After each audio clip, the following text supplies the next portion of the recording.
கர்த்தராகிய இயேசுவின் நாமத்தில் வாழ்த்துதல்கள். கழிந்த 10 மாதங்களாய் தேவன் கிருபையாய் நடத்தி வந்தார். இந்த 11வது மாதம் 1ஆம் தேதி இந்த கால வேளையிலே ஆண்டுடைய கிருபை இதுவரையிலும் பாதுகாத்து வந்தது. கர்த்தர் தாமே இந்த நாளிலும் இந்த மாதம் முழுவதும் கர்த்தர் உங்களை ஆசீர்வதித்து நடத்துவாராக. சங்கீதம் 34 சங்கீதம் 10 சொல்கிறது, கர்த்தரை தேடுகிறவர்களுக்கோ ஒரு நன்மையும் குறைபடாது. கர்த்தரை தேடுகிற ஜனம் எந்த நன்மையும் குறைவில்லாதபடி கர்த்தர்களை பாதுகாக்க இன்றைக்கு வல்லமையுள்ள தேவனாய் இருக்கிறார். அருமையான தேவ ஜனமே, ஒருவேளை கழிந்த நாட்களில் குறைவுபட்டு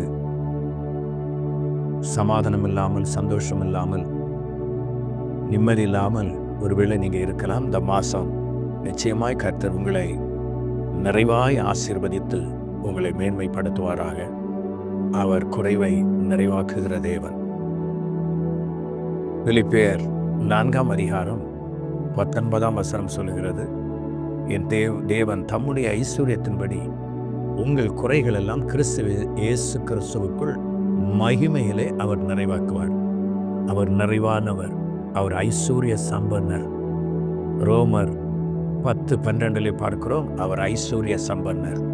ஆகையினாலே அவர் ஐஸ்வர்ய சம்பன்னராய் இருக்கிறபடினால் உங்கள் குறைவை அவர் நிறைவாக்க வல்லமுள்ள தேவனாய் காணப்படுகிறார். யோவான் 2ஆம் அதிகாரத்திலே நாம் பார்க்கும்போது அங்கு ஒரு கல்யாணம், ஒரு திருமணம் அங்கு நடக்கிறதை நாம் வேதத்திலே வாசிக்கிறோம். அந்த இடத்துல அந்த திருமண நாட்களிலே திராட்சை ரசம் குறைப்பட்ட வேளையிலே மகிமையான இயேசு கிறிஸ்து தேவாதி தேவன் அந்த திருமணத்தின் போது அங்கு இருந்தபடினால கர்த்தர் அந்த குறைவை நிறைவாக்கினார். அதே போலவே இயேசு உங்கள் வாழ்க்கையிலே இருப்பார் என்றால் நிச்சயமாய் உங்கள் குறைவு நிறைவாகும். கழிந்த மாதம் ஒருவேளை குறைவுபட காரணம் இயேசு இல்லாமல் இருந்த வாழ்க்கையாக இருக்கலாம், இல்லை இயேசுவை துக்கப்படுத்தியிருக்கலாம். இந்த நாளிலே, இந்த மாதத்தில் இயேசுவை சந்தோஷப்படுத்துகிற ரீதிக்கு உங்கள் வாழ்க்கை அமைந்ததென்றால் நிச்சயமாய் இந்த 11வது மாதம் நிச்சயமாய் கர்த்தர் உங்களை ஆசீர்வதித்து மேன்மைப்படுத்துவாராக. உங்கள் குறைவு நிறைவாகும். தண்ணீரை திராட்சரசமாய் மாற்றி அந்த திருமண வீட்டிலே அற்புதம் செய்து அதிசயம் செய்து தம்முடைய வல்லமையை வெளிப்படுத்தின கர்த்தர் இந்த நாளிலே உங்கள் வாழ்க்கையில் இருக்கிற வெறுமையை, குறைவை அவர் மாற்றி நிறைவாய் ஆசீர்வதிக்கிற தேவன்.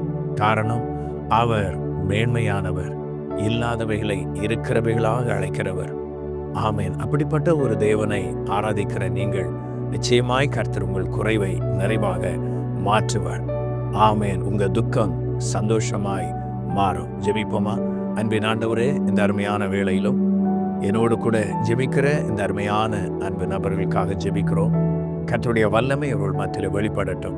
குறைவோடு கூட, துக்கத்தோடு கூட, வேதனையோடு கூட இருக்கலாம். ஒருவேளை வியாதியினால் குறை, தேவை சந்திக்கப்படாத குறை, சரீரத்தில் ஆரோக்கியம் இல்லாததினால் குறை, இப்படி பல குறையோடு கூட இருக்கலாம். அப்பா, இயேசு கிறிஸ்துவின் நாமத்தில் இந்த 2025ஆம் ஆண்டின் 11வது மாதம் முதல் நாளிலே தேவனுடைய வல்லமை இவர்கள் வாழ்க்கையிலே கிரியை செய்து குறைவை நிறைவாக்கி இவர்களை ஆசீர்வதியும்.